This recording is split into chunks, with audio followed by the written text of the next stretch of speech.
Hi everybody, welcome to Supercross Live, the official post show fueled by Monster Energy. Kevin Barnett, Jim Holley on a night in New Orleans from the Mercedes-Benz Superdome.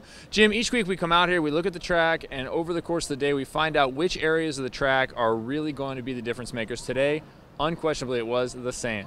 Yeah, it was hard. I mean, we've talked about it before. You know, it's hard to set up a motorcycle, you know, for a track that's going to be a little bit hard, dry, slippery, not too much traction. But what happens is you get in that sand and you feel the front end start to tuck, so you grab a handful of throttle, the rear wheel starts to spin, and then it's all over. I mean, we saw a plethora of crashes in that sand tonight.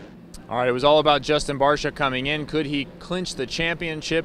He rode a very conservative race, fourth place finish, but you have to believe that Kevin Windham and Mike LaRocco in that Geico rig were a big influence on the way Justin rode tonight. Well, I think they were a big influence, and the other thing too is, you know, we didn't see Justin Barcia ride like he normally did, and I talked to him on the podium. He said, man, that was a hard race. I mean, you know, these guys are geared to one speed, and that's win and go out there and just put the hammer down, and for him to back off, that took a lot of maturity on his part to back that Honda down. He seemed to go through spurts where he was either being competitive or he'd back it off a little bit. It looked like he was kind of fighting himself the entire race. Well, I'm sure his mechanic came around and said, take it easy, you don't need to win this thing, and then you see him back off. And then the racer gets into him and he says, I need to go for it again. But what a great championship for him, you know, back-to-back in the lights, and it's off to Las Vegas for that East-West shootout.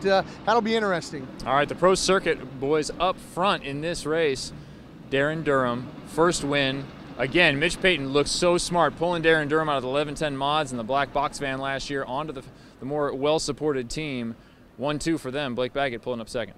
And that's what those guys are hired to do. 1-2. I mean, Mitch would have liked to have seen that a little bit earlier, but he'll take it here in New Orleans. You know, 1-2. And Durham, I know where he's going to be tonight. He's going to be on Bourbon Street. He already told me that. He's happy. And, you know, Blake Baggett was a little disappointed, but he says, you know what, right now, it's all about the outdoors. But how about Malcolm Stewart? I mean, he was up there. I thought maybe possibly we were talking he's going to get a podium, and then all of a sudden he throws it away in the whoops. But, you know, that kid got up, and he rode the motorcycle after that horrendous crash. I got to give him credit for that. Yeah, I definitely admire the toughness. That was a vicious-looking crash. But in third place, Justin Bogle comes home, ties his career-best finish. Seemed like a good ride for a rider that's been struggling just a little bit, getting in some crashes, a little bit of contact here and there. It seemed like a good ride for him. Great weekend overall for Geico. Yeah, and I talked to him, you know, Bogle. I said, you know, man, it's been a long time. Round 2 Atlanta, that's when you got your third last year. He goes, yeah, I've had a lot of hard up and down, but, you know, I'm just happy to be here. And that's one guy that's looking forward to Las Vegas. He says, you know, yeah, I've never been there, never been in the East-West shootout. I can't wait to go against those West Coast guys, and he's happy to have a couple weeks off now and get focused in. You got to remember, they still got one more round in Las Vegas, even though the championship's over, and then they got to get ready for that East-West shootout. All right, moving over to the Supercross class, it's all about Ryan Villapoto again, even though he clinched the championship. He just seems like a well-trained surgeon out there on the track, cutting perfect lines. When you watch him, he's hitting the same lines over and over. And everybody's made so much of Alden Baker and the difference he's made physically for Ryan, his ability to go 20 good laps through an entire day. But when I look at Ryan and the way he rides, for me, it's the mental aspect that he really dominates. He is better inside of his helmet than anybody else. Well, and you know, and that comes from the physical side of it. Physically, if you know that you're strong, mentally, you know you're going to be strong. And he did what he had to do tonight. He got that you know, $1,500 from Nuclear Cowboys for the whole shot. And I asked him, I said, this looked like it was one of the easier wins for you. He said, well, you know, 90% of that was getting that whole shot, and that's what I did. And then all I had to do is just look at my chalkboard and maintain and tell me what Mike Williamson said. At one point, you know, he had over a 10-second lead on second place, but 9 wins for him, and he's happy to go to Seattle next week, and hopefully he can make it 10 in his hometown. All right, in second place, the Kawasaki, but not the Kawasaki you come to expect. Jeff Ward Racing with Josh Grant aboard, up on the podium, first time this year. Yeah, a 2-year drought for him. You know, it's been 2 years since we've seen Josh Grant on the podium, and he was just elated. I mean, it's almost like a win for him. I mean, everything that he's battled through with the knee injuries and the shoulder injuries and this and that, and, you know, for him to come back, he's still not where he wants to be, and he knows that, hey, you know what, there's a lot of guys out right now, but I'll take that second, but there's still a lot of work to be done, he said. Yeah, he's improved dramatically over the last few weeks from when we first saw him just a few weeks ago. In third place now, Justin Brayton brings it home again. Brayton and Millsaps both moving up in the points over Ryan Dungey. Well, and you mentioned Millsaps. Millsaps had to win the last chance to get into that main event. He had a horrible crash in that heat race, and yeah, I mean, it was just one of those things that, you know, we weren't sure if he was going to come out for the last chance, but he did, and he put in a good ride.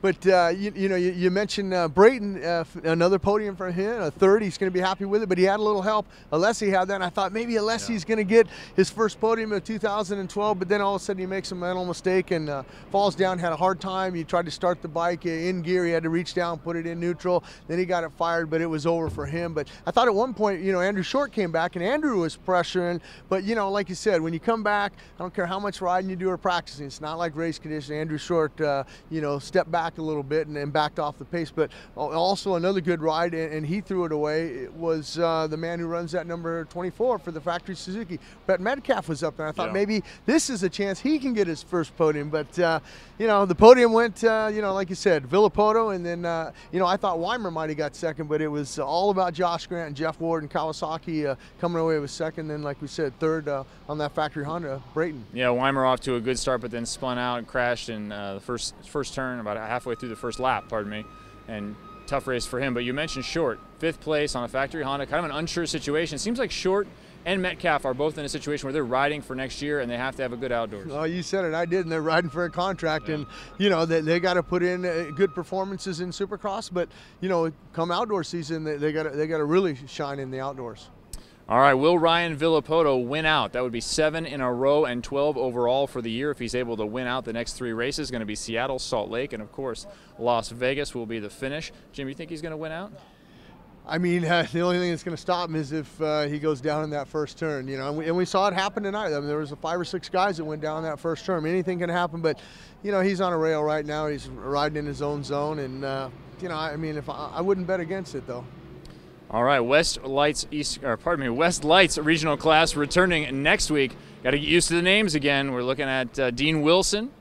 Eli Tomac. Eli Tomac. Dean Wilson with a 2-point lead over Tomac after Tomac crashed in San Diego and gave the lead back to Dean Wilson. But some of the other names out there, Nico Izzy, who's had good trips on the 450. Gavin Faith will return to the Geico Honda team. Cole Seeley. Cole Seeley will be there, and Marvin Muskin on the KTM. So it should be fantastic. Tell us on the Facebook page if you think Villopoto is going to win out in the Supercross class and who you think is the favorite for the championship on the West Coast regional class. Connect with us on Twitter. Connect with us on Facebook all during the week, facebook.com/supercrosslive, twitter.com/supercrosslive. And remember, join Cross Club so you can get first shot at those tickets for the 2013 schedule that's coming out soon.